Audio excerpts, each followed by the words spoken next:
आदाब के न्यूज़ 24/7 में आप सभी का स्वागत है। मैं हूं मुस्तफ़ा आदिल। चलिए सबसे पहले देखते हैं मुख्य समाचार। माणिक नगर में बड़े हर्षोल्लास के साथ किया जा रहा है 7वीं AFS नेशनल मीट का आयोजन।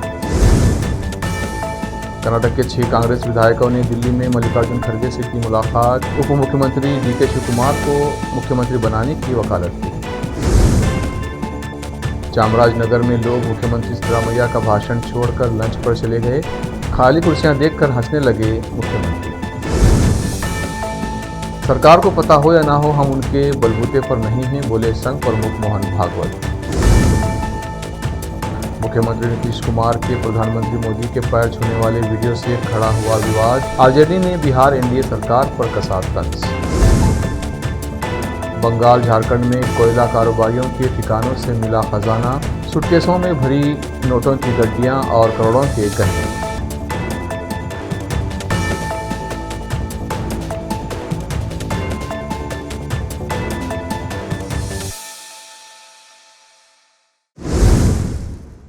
अब समाचार विस्तार से। माणिक पब्लिक स्कूल माणिक नगर में 7वीं AFS नेशनल मीट का आयोजन बड़े हर्षोल्लास के साथ किया जा रहा है। ये प्रतिष्ठित कार्यक्रम है जिसमें देश भर के विभिन्न स्कूलों के छात्रों और प्रतिनिधि भाग ले रहे हैं। AFS यानी अमेरिकन फील्ड सर्विस एक मशहूर अंतर्राष्ट्रीय संगठन है जो वैश्विक शिक्षा और शांति निर्माण पर काम करता है। इसका उद्देश्य छात्रों को वैश्विक नागरिकों के तौर पर तैयार करना है, जिन बच्चों में मुख्तलिफ तहजीबों का एहतराम, संवाद और सहयोग को बढ़ावा दिया जाता है। नेशनल मीट का ये संस्करण छात्रों को एक ही मंच पर सांस्कृतिक आदान प्रदान का मौका दे रहा है। यहाँ छात्रों को लोगों से मिलने, उनकी संस्कृति और भाषाओं को समझने का मूल्य अनुभव प्राप्त होगा। कार्यक्रम में नेतृत्व विकास के लिए अलग अलग सत्र और गतिविधियाँ रखी गई हैं। प्रायोगिक शिक्षा के लिए ज़रूरी छात्रों के वास्तविक जीवन कौशल को भी मजबूत बनाएंगे। टीम वर्क और सेवा आधारित कार्यों में उनका आत्मविश्वास और सोच को नई जिम्मेदारी मिलेगी। माणिक पब्लिक स्कूल ने इस इवेंट के लिए बेहतरीन इंतजाम किए हैं। कैंपस में सीखने, रचनात्मकता और सांस्कृतिक सद्भाव की खूबसूरत माहौल नजर आ रहा है। इस अवसर पर कहा गया कि प्रतिनिधियों ने स्कूल के मेहमान नवाजी की तारीफ की है। छात्रों ने अपने प्रोजेक्ट, प्रस्तुतियां और सांस्कृतिक प्रदर्शन कर अपनी प्रतिभाओं का प्रदर्शन किया। हर दिन की गतिविधियां उन्हें वैश्विक प्रदर्शन और नई सोच की तरफ रहनुमाई कर रही हैं। ये छात्रों से मिले एक यादगार और जीवन बदल देने वाला तजुर्बा बन रहा है। आयोजकों का कहना है कि ये मंच उनके भविष्य के विकास में बड़ा योगदान देगा। AFS इंडिया के अधिकारियों ने भी कार्यक्रम को युवा शक्तिकरण का जरूरी कदम करार दिया। इस नेशनल मीट से छात्रों को अंतर्राष्ट्रीय समझ और आपसी सम्मान और मजबूत होगा। माणिक नगर में हो रहा ये कार्यक्रम देश भर के छात्रों के लिए नई सोच और नई मंजिलों का दरवाजा खोल रहा है। उसका कल्याण से समीर शेख की रिपोर्ट। देश विदेश और स्थानीय समाचारों के लिए चैनल को लाइक, शेयर और सब्सक्राइब कीजिए। कर्नाटक में नेतृत्व की खींचतान के बीच उप मुख्यमंत्री शिवकुमार के प्रति वफादार कांग्रेस विधायकों के एक समूह ने गुरुवार को राष्ट्रीय राजधानी में पार्टी के राष्ट्रीय अध्यक्ष मल्लिकार्जुन खड़गे से मुलाकात की और उनसे सिद्धरामैया को हटाकर शिवकुमार को मुख्यमंत्री बनाने का आग्रह किया। शिवकुमार के वफादार विधायक गुब्बी विधायक श्रीनिवास, श्रृंगेरी विधायक TD राजेगौड़ा, कुनिगल विधायक SD रंगनाथ, अनेकल विधायक B शिवण्णा, कुदाची विधायक महेंद्र कल्लप्पा तमनावर और MLC C रवि खड़गे के साथ 10 मिनट तक बंद रहे। इन नेताओं ने कांग्रेस अध्यक्ष से अनुरोध किया कि सत्ता साझेदारी समझौते का सम्मान करते हुए शिवकुमार को मुख्यमंत्री बनाया जाए। CM सिद्धरामैया एक अच्छे स्पीकर भी हैं। जब सिद्धरामैया स्पीच देते हैं तो सामने बैठे लोग ध्यान से सुनते हैं, लेकिन आज जब सिद्धरामैया स्पीच दे रहे हैं तो सब उठकर लंच के लिए बाहर चले जाते हैं। ये घटना चामराजनगर में हुए 72वें कोऑपरेटिव वीक प्रोग्राम में हुई। बाद में खाली कुर्सी के सामने बोल रहे सिद्धरामैया ने पूछा, मुझे किसे एड्रेस करना चाहिए, और हंस पड़े। मैसूर में एक घटना हुई जहां लोग CM सिद्धरामैया का भाषण बीच में छोड़कर लंच करने के लिए चले गए। सिद्धरामैया 72वें कोऑपरेटिव वीक प्रोग्राम में भाषण दे रहे थे। चूंकि लंच का समय था, ऐसा लगा जैसे सभी लोग CM का भाषण बीच में ही छोड़कर लंच करने चले गए हों। इस समय CM सिद्धरामैया ने खाली कुर्सियों पर अपना भाषण जारी रखा।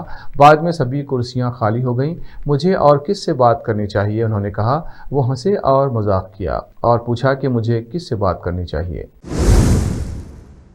गुरुवार को कार्तिक महीने के आखिरी दिन नॉर्थ कर्नाटक के पवित्र देवता सिद्धारूढ़ स्वामी मठ में लक्ष्य दीपोत्सव धूमधाम से मनाया गया। मठ के आंगन में जलाए गए अलग अलग दियों की रोशनी से पूरा परिसर जगमगा रहा था। दियों की सजावट देखते ही बनती थी। भक्तों ने सिद्धारूढ़ के लिए दिए जलाए और श्रद्धा से अपनी मनोकामनाएं मांगी। भक्तों ने श्री सिद्धारूढ़ महाराज की जय जैसे नारे लगाए। हर साल की तरह ये लक्ष्य दीपोत्सव कार्तिक महीने में मनाया जा रहा है। कल मठ परिसर की रंगीन रंगोली पर लाखों दिए रखे गए थे। महाआरती के बाद लाखों की संख्या में आए भक्तों ने दिए जलाए और उन्हें श्रद्धा से श्री सिद्धारूढ़ को समर्पित किया। दियों का ये त्यौहार खास तौर पर महिलाओं के लिए खुशी लेकर आया। अपने परिवार के साथ आई महिलाओं ने दिए जलाए और भगवान से अपने जीवन का अंधेरा दूर करने की प्रार्थना की।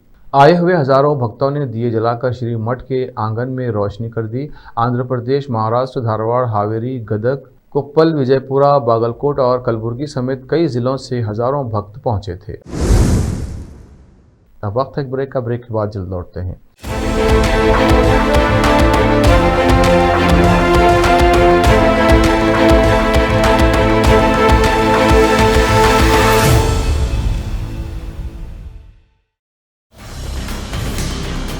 हिंदुस्तान के हर कोने में हम हैं मौजूद। 24 घंटे हालात पर गहरी नजर, खबरों से जुड़े चुपते सवालात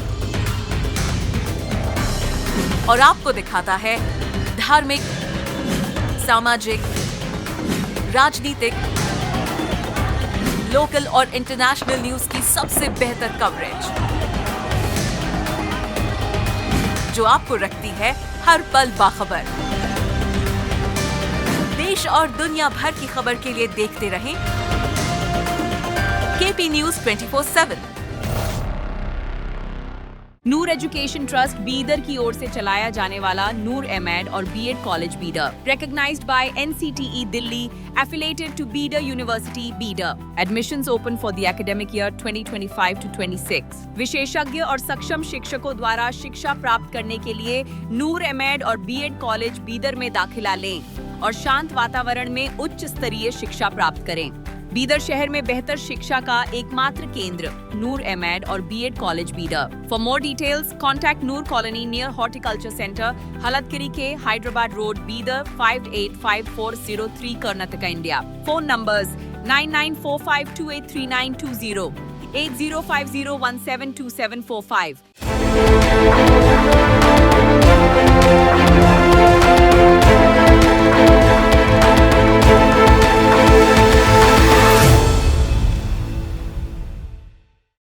ब्रेक के बाद फिर एक बार आपका स्वागत है। देखते हैं नए समाचार।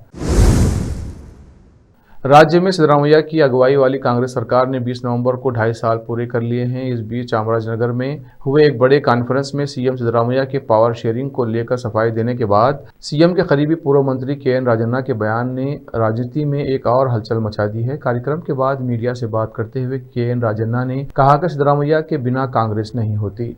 देवगौड़ा नहीं, जेडीएस नहीं, येदियुरप्पा नहीं, बीजेपी नहीं, इसी तरह सिद्धरामैया नहीं, कांग्रेस नहीं। जैसे येदियुरप्पा बीजेपी के लिए ज़रूरी हैं, जैसे देवगौड़ा और उनके बच्चे जेडीएस के लिए ज़रूरी हैं, वैसे ही सिद्धरामैया कांग्रेस के लिए ज़रूरी हैं। उन्होंने कहा कि हमारे पास सीएम की कुर्सी खाली नहीं है, इस समय बदलाव की बात कैसे हो सकती है। सिद्धरामैया उनके सपोर्ट में ये कहकर सामने आए हैं कि मेरे लिए मंत्री पद पाने, मंत्री बनने से ज़्यादा ज़रूरी मुख्यमंत्री होना है। मणिपुर के जातीय तनाव पर राष्ट्रीय स्वयंसेवक संघ के प्रमुख मोहन भागवत ने कहा है कि संघ इसमें जितना कर सकता है वो सब करेगा और कर रहा है और किया है पिछले 3 साल में।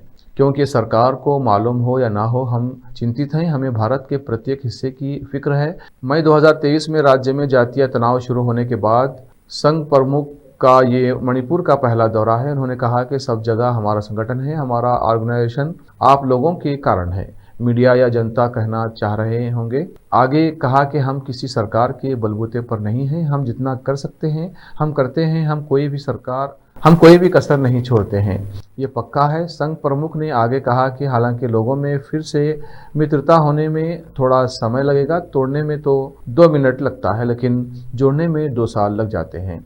हम इस पर काम कर रहे हैं और हम इसे करके रहेंगे। बीड़ नगर पालिका चुनाव करीब आते ही शहर का माहौल पूरी तरह चुनावी रंग में रंग चुका है और इसी माहौल के बीच एआईएमआईएम पार्टी का हरा गमछा बीड़ शहर की नई राजनीतिक पहचान बन गया है। ये हरा गमछा अब सिर्फ एक चुनावी प्रतीक नहीं बल्कि बदलाव, न्याय, विकास, नेतृत्व और जनता के विश्वास की बुलंद आवाज बन चुका है। एआईएमआईएम ने इस बार बीड़ नगर पालिका के सभी 26 प्रभागों पर अपने मजबूत उम्मीदवार उतार कर ये साफ कर दिया है कि पार्टी इस बार सिर्फ चुनाव लड़ने नहीं बल्कि सत्ता हासिल करने और जनता के लिए पारदर्शी व जवाबदेह प्रशासन लाने के मिशन के साथ मैदान में उतरी है। पिछले चुनाव में मात्र 1700 मतों से मिली हार को इस बार पार्टी जनता के भरोसे, युवाओं की ऊर्जा, महिलाओं की भागीदारी और सामाजिक समर्थन के साथ एक ऐतिहासिक जीत में बदलने के लिए पूरी मजबूती के साथ चुनावी संघर्ष में उतरी है। इस चुनावी अभियान का सबसे मजबूत चेहरा है एआईएमआईएम के जिला पदाधिकारी शफीक भाऊ, जिन्हें बीड़ शहर की जनता केवल नेता नहीं बल्कि जनता की उम्मीद, भरोसा और संघर्ष की आवाज के रूप में देख रही है। बीड़ शहर में विद्यार्थी, व्यवसायी, रिक्शा चालक, मजदूर, महिलाएं, बुजुर्ग और युवा सब एआईएमआईएम के समर्थन में एकजुट दिखाई दे रहे हैं। लोग कह रहे हैं कि अब समय आ गया है कि ऐसे नेतृत्व को सत्ता में लाने का जो जमीन से जुड़ा हो, जनता की पीड़ा समझता हो,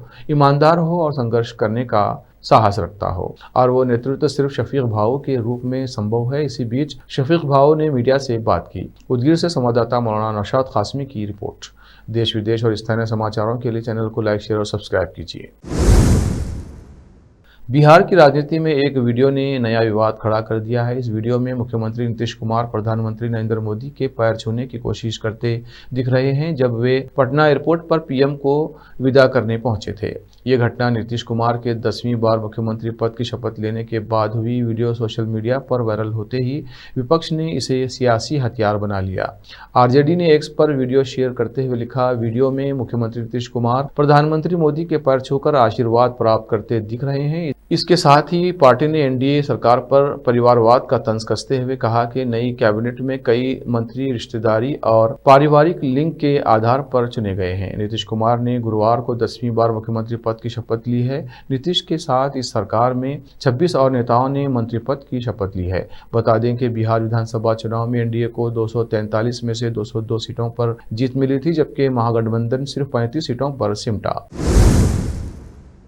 वक्त एक और ब्रेक का, ब्रेक के बाद जल्द लौटते हैं। हिंदुस्तान के हर कोने में हम हैं मौजूद। 24 घंटे हालात पर गहरी नजर, खबरों से जुड़े चुपते सवालात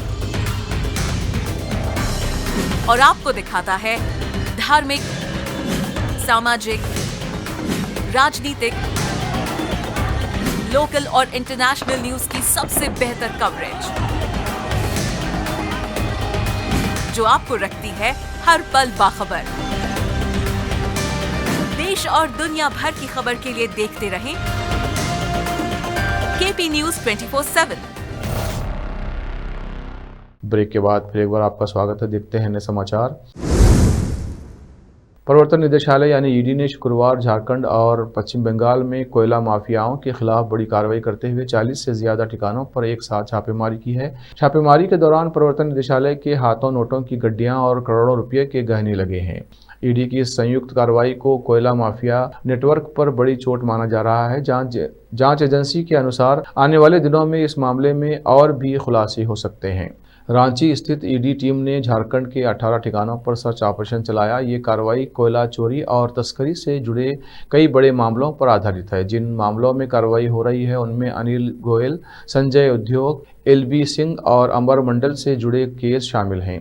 इन मामलों में भारी पैमाने पर कोयला चोरी और सरकारी राजस्व की सैकड़ों करोड़ रुपए की हानि की बात सामने आई है। इसके साथ ही ईडी की दूसरी टीम ने पश्चिम बंगाल के दुर्गापुर, पुरुलिया, हावड़ा और कोलकाता जिले में 24 ठिकानों पर छापेमारी की। ये कार्रवाई अवैध कोयला खनन, गैर कानूनी परिवहन और कोयले के अवैध भंडारण के मामले से जुड़ी है। जिन लोगों के ठिकानों पर कार्रवाई की जा रही है उनमें नरेंद्र खड़का, अनिल गोयल, युधिष्ठिर घोष, कृष्ण मुरारी, कायल समेत कई अन्य लोग शामिल हैं। अडानी ग्रुप चेयरमैन गौतम अडानी ने आज अडानी ग्लोबल इंडोलॉजी कॉन्क्लेव 2025 में कहा कि जो सभ्यता राख में भी अग्नि जला दे वही हर युग में नई दुनिया बना सकता है। उन्होंने बताया कि हम सब यहाँ इसलिए मिलते हैं ताकि ज्ञान के दीप जलाएं और भारत धर्म की धारा युग युगांतर तक फैलाएं। गौतम अडानी ने कहा कि पिछले दशक में भारत केवल दुनिया की सबसे तेजी से बढ़ती अर्थव्यवस्था नहीं बना, बल्कि ये अब दुनिया की चौथी सबसे बड़ी अर्थव्यवस्था बन चुका है।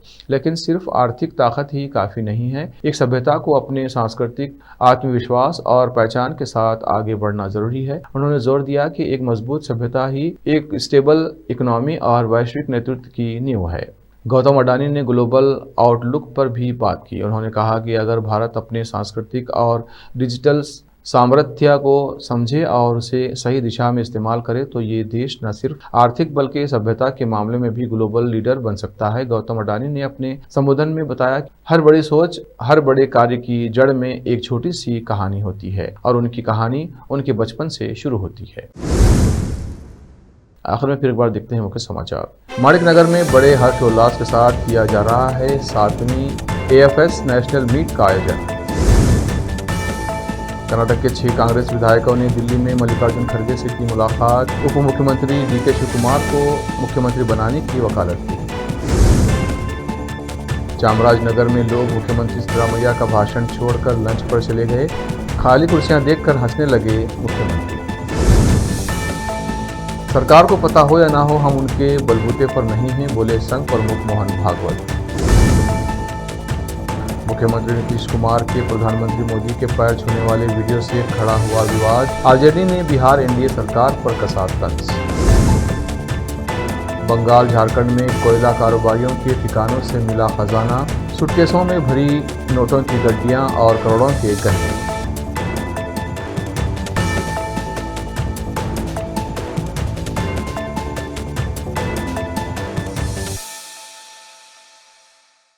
KP न्यूज़ के इस बुलेटिन में इतना ही। देश विदेश और स्थानीय समाचारों के लिए चैनल को लाइक, शेयर और सब्सक्राइब कीजिए।